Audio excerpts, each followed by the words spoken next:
என்னைக்குமே இட்லி, தோசை செய்து சாப்பிட போர் அடிக்குதுன்னா, இந்த மாதிரி சேமியா கிச்சடி செஞ்சு பாருங்க. டேஸ்ட் அட்டகாசமா இருக்கும். அது எப்படி செய்யலாம் பார்க்கலாம் வாங்க. இப்போ ஒரு கடாயில கொஞ்சமா எண்ணெய் போட்டுட்டு கடுகு பொரிய விட்டுக்கலாம்.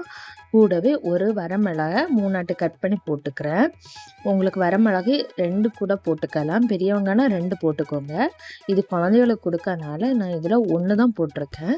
இப்போ கடுகு நல்லா பொரிஞ்சு வருது. இந்த டைமில் நம்ம கட் பண்ணி வச்சுருக்க கேரட்டும் பீன்ஸும் இது கூடவே ஆட் பண்ணிக்கலாம். கேரட்டு பீன்ஸும் போட்டால் ஒரு நல்ல ஃப்ளேவர்ஸ் வரும்.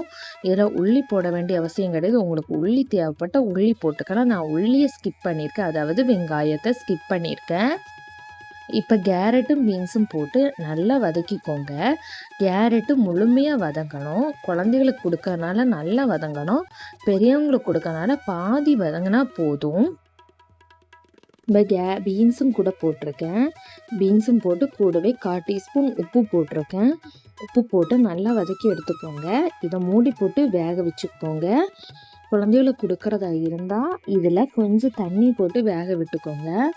இப்போ நான் நல்லா வதக்கியிருக்கேன். வதக்கினதுக்கப்புறம் இதில் தேவைக்கு கொஞ்சம் தண்ணி போட்டு மூடி போட்டு 10 நிமிஷம் லோ ஃப்ளேமில் தான் வச்சுருக்கேன். ஏன்னா லோ ஃப்ளேமில் வச்சு வதக்கும் போது கொஞ்சம் கூடிய நல்ல சாஃப்டாக வதங்கும்.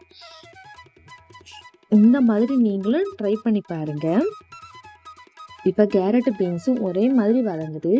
முதல்ல கேரட்டு ஏன் போடுறோன்னா கேரட்டு வெந்து வரக்கு கொஞ்சம் லேட் ஆகும். அதனால தான் ஃபஸ்ட்டு கேரட்டு போட்டு கரெக்டாக ஒரு 10 நிமிஷம் தாண்டி பீன்ஸை போட்டுக்கோங்க. இப்போ பாருங்கள் கேரட் எந்த அளவு வெந்து வருதுன்னு. உடைக்கும் போது நல்லா சாஃப்டாக உடையணும், அந்த அளவு வெந்தால் போதும். இப்போ கேரட்டு நல்லா வெந்தாச்சு. இதில் கொஞ்சம் டொமேட்டோ சாஸ் போடுங்க. மேக்ஸிமம் டொமேட்டோ சாஸ் போடுறதுனால கொஞ்சம் ஃப்ளேவர் நல்லாயிருக்கும், மனம் மட்டும் இருக்கும். இப்போ டொமேட்டோ சாஸ் போட்டு வதக்கி எடுத்துகிட்டு கொஞ்சம் சோயா சாஸும் போடுங்க. சோயா சாஸ் ஆப்ஷனல் தான். இப்போ வதக்கியாச்சு. இதில் 1 கிளாஸ் தண்ணி போட்டு மூடி போட்டு 10 நிமிஷம் கொதிக்க விட்டுருக்கிறேன். இது பண்ண கரெக்டாக 20 நிமிஷம் தான் ஆகும். கேரட்டும் பீன்ஸும் வெந்தாலே போதும். பெரியவங்களாக இருந்தால் இந்த டைம்லேயே நீங்கள் சேமியாவை போட்டுக்கலாம். நான் இது குழந்தைகளுக்கு கொடுக்கறதுனால கொஞ்சம் மூடி போட்டு இன்னும் கொஞ்சம் கூடி வேக விட்டு இருக்கேன். இதில் கரெக்டாக நான் 1 டம்ளர் தண்ணி போட்டு வேக விட்டுக்கிறேன். இப்போ வெந்து வந்தாச்சு. இந்த டைமில் இப்போ பாருங்கள் வெந்து கேரட்டு முழுமையாக வந்தாச்சு, மேலே மிதந்து வருது. இந்த டைமில் நம்ம எடுத்து வச்சுருக்க இந்த சேமியாவை, வறுத்த சேமியா, உங்களுக்கு வறுக்கன்னா நீங்கள் வறுத்துக்கோங்க. நான் ஆல்ரெடி வறுத்து தான் வச்சுருக்கேன்.